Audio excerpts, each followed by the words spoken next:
Hello whisky fans, so we're starting our series of videos on the Johnnie Walker range of whiskies today, and I thought I would start not only at the bottom of the range in terms of price point, but also with what is the best selling of the range. So Johnnie Walker as a range of whiskies is the best selling whisky brand in the world, as it is most years, and the Red Label is the best selling out of that core range.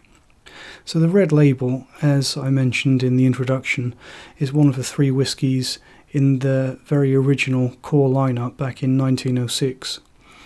And when it was originally named Red Label, it did originally carry a 9-year-old age statement, which it definitely does not anymore.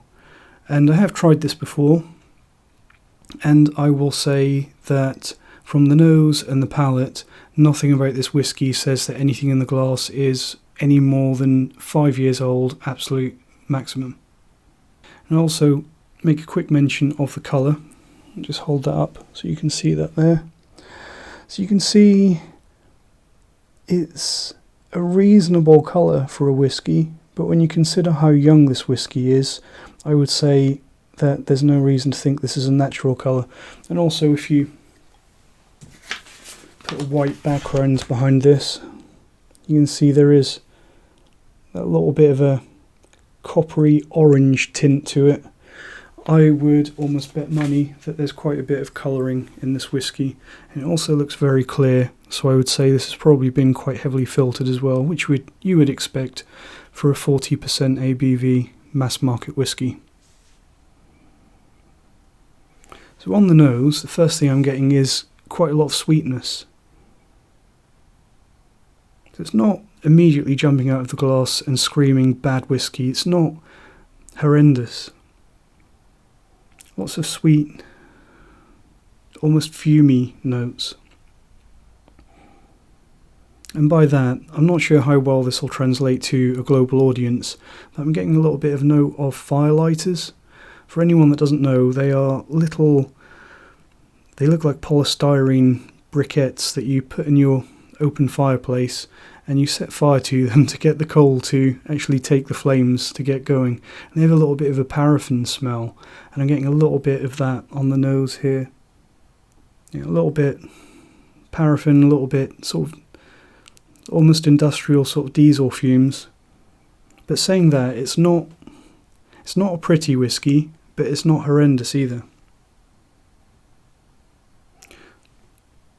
Again, that sweetness, there is definitely a sweet sort of berry note, maybe an artificial blueberry note, and definitely you've got a nice combination actually of some nice grain whiskies, and you can also smell that there is definitely evidence of some malt in there as well, some malted barley. And that's definitely something I would say that it contrasts with the Ballantines that I've also reviewed, whereas the Ballantines is a blended Scotch that really comes over as a really good quality grain whiskey. This does quite the opposite. This is a blended Scotch where you can definitely tell that it is a blended Scotch. There's definitely evidence of malt whiskey and grain whiskey in this, which in a way doesn't do it that many favours, because it's much less neutral than the Ballantines, but it does give it that little bit of extra character. I'm actually wondering if there's a little bit of sweetness coming over from a little bit of evidence from sherry casks in there. Not huge, but a little sort of sweet orange note. But it does have to be said that you always come back to some of the more ugly notes in there. In particular, there's a almost sour apple note that sort of mixes with some sort of rather an ugly, fatty, oily note. And I think that is probably coming from a combination of some immature casks and the fact that there is a little bit of a peat influence in this. Peat is a wonderful thing. For a young whiskey, you can actually use peat to cover up a lot of immaturity. but you can only go so far. When you have a very, very young peated whiskey, the hallmarks are there, and someone that knows what they're looking at, knows what they're nosing, can identify that, and I think that's what you've got in here. So let's go ahead and taste this, see what we've got on the palate.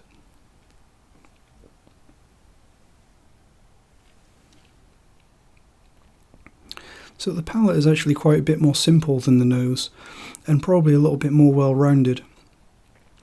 You have again got quite a lot of grain notes in there, grain whiskey, but you have got some character coming through from some single malt as well, and as we saw on the nose, there are definitely some smoky notes in there as well.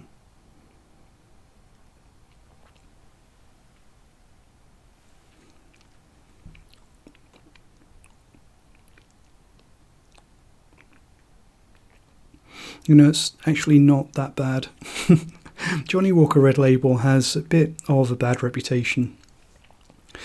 I think any blended whiskey which is sold in the volume that Red Label is sold in is going to have a bit of a bad reputation, and Johnnie Walker definitely has that. But this is not a horrible experience. As per the nose, I'm getting a nice hint of smokiness coming through.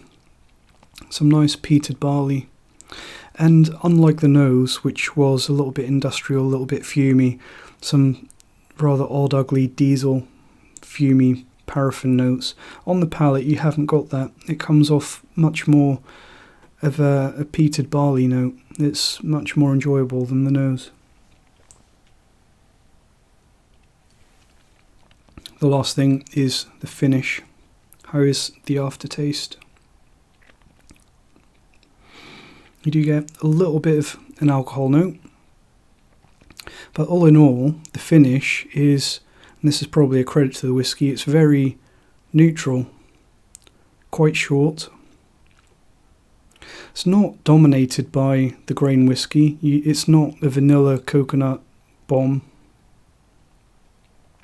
So to the credit of Diageo, they have actually put some character into this whiskey. But the finish is very short, and it must be said, a little weak. What grade am I going to give this whiskey? Bearing in mind that I've reviewed the Ballantine's Finest recently, and I gave that a C. I think I'm going to have to go for a C- on the Red Label. I just don't think that I can give a matching mark to this whiskey that I gave to the Ballantine's, and they are very different whiskies. But one thing that does count against the Johnnie Walker Red Label is not only is it not as smooth, it sells for quite a bit more money than the Ballantine's. At the moment I can get a bottle of Johnnie Walker Red Label for around £20. So at that price point I'm really looking for something a little bit more balanced and just a little bit better than this. You could argue that it is that bit more complex than the Ballantine's, but I would argue that if you're looking for something with a little bit of peat and a little bit of character, you should probably be looking at a slightly higher price point if you're looking for that sort of experience. It's actually quite interesting with these whiskies. So as I mentioned in the intro, Diageo owns a lot of distilleries, and several of those distilleries produce peated single malt. It's quite interesting to try and guess where the whiskies have come from.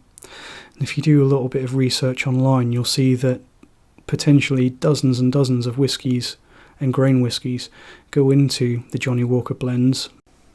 But with that profile, has to be said, the smoke is a dry smoke with a touch of ashiness, and I would actually say that ashiness to the peat is actually a little bit reminiscent of Lagavulin. Not that Johnnie Walker Red Label really has anything in common with Lagavulin, and I know almost for a fact that there won't be any Lagavulin in this, because Lagavulin don't use any of their whiskey in blends, even though they are owned by Diageo. So saying that, other famous peated whiskies owned by Diageo that could be in there, you've got Kalila, which famously is a little bit like what Diageo wants to do with rose isle. It's really a chameleon malt that can produce a lot of different styles, and it produces in enormous volumes, so there's a high chance that there's some peated Kalila in here. Also wouldn't be hugely surprised if there's a little bit of peated Talisker in there. Anyway, that's a fun little diversion, little experiment there for you. So, not great, but not terrible. But it's an okay whiskey. It's one that if I was in a bar or if I was at a friend's house, I would gladly accept it. Is it going to be my everyday drink? No. Am I going to go out and buy a bottle? Almost certainly not. But it's an okay effort.